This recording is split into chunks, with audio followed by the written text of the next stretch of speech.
Welcome to Day 7, Balancing Community and Couple Togetherness. Your partner cannot offer what an entire community used to offer. When I stayed with a Hmong tribe in the hills of northern Vietnam some years ago, the tribal woman who was our translator told us that she had just gotten married to a good and kind man, but that he was not very handsome. And then she laughed, and she laughed a lot. She continued to explain that her girlfriends wanted to marry handsome boys. And that's what they did, but not her. She wanted to marry a good and kind person, even though he was not very handsome.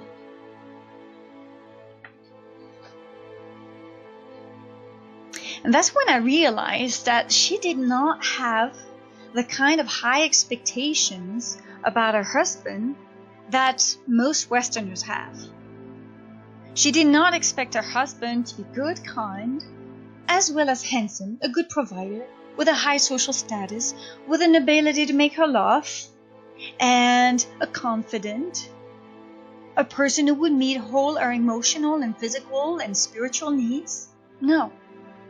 She got part of her needs met by the rest of her community, her girlfriends, the elders of the tribe, the travelers she met, the people she worked for as a translator. And she did not expect her husband to be her everything. And that made her free to love and free to take whatever came her way, whatever she could get from every individual in a way that would be honoring. So I'm not saying that you should outsource all of your needs outside of your relationship. No, not at all. Your relationship with your partner is still the ground for you meeting a lot of your partner's needs as well as yours. But expecting your partner to meet all of your emotional, physical, and spiritual needs is simply not realistic. It's a big expectation. So today's challenge for you is to dig deep, to remain still and ask yourself, on what end of the community versus couple togetherness spectrum are you? If you have been relying too heavily on your partner to meet your needs, ask yourself what sort of purposeful community or activities you want to be a part of. Maybe in order to express more of who you are.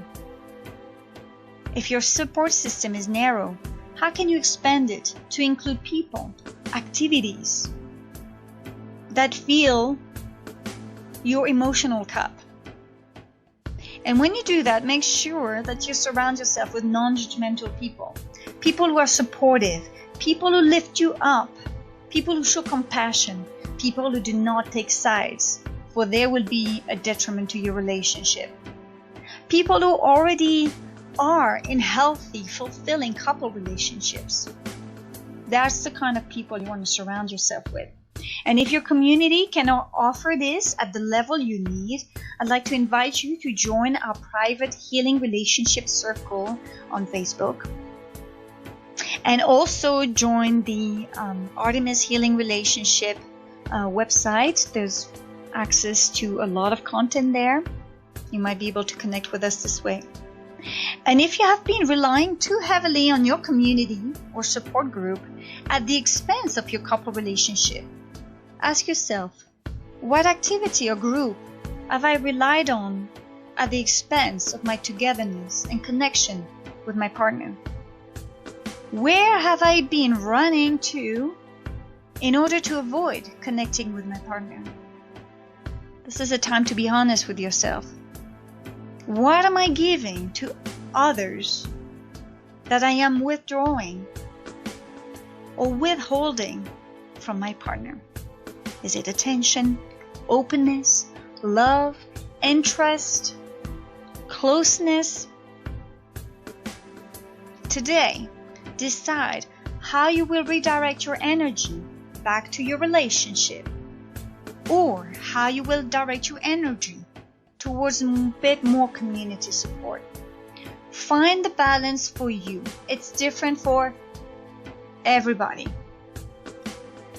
But you know within yourself, in your own inner wisdom, whether you've been expecting too much of your partner in terms of meeting your emotional, physical, and spiritual needs, and where you need to outsource a little bit, or when you've been running away from the closeness and intimacy, and you need to redirect that energy back. Today's powerful loving affirmation is, I balance building a community of purpose and belonging with building a solid bond with my partner. I reach out to non-judgmental friends, family members who already have loving relationships with their partner. I redirect their energy and priority to my couple when it is beneficial to me and my partner. Sit down, relax, and let's start our 10-minute meditations together. Breathe in deeply and out. In and out. In and out. I balance building a community of purpose and belonging with building a solid bond with my partner. I reach out to non-judgmental friends and family members who already have loving relationships with their partner. I redirect the energy and priority to my couple when it is beneficial to my partner and I. I balance building a community of purpose and belonging with building a solid bond with my partner. I reach out to non-judgmental friends and family members who already have loving relationships with their partner.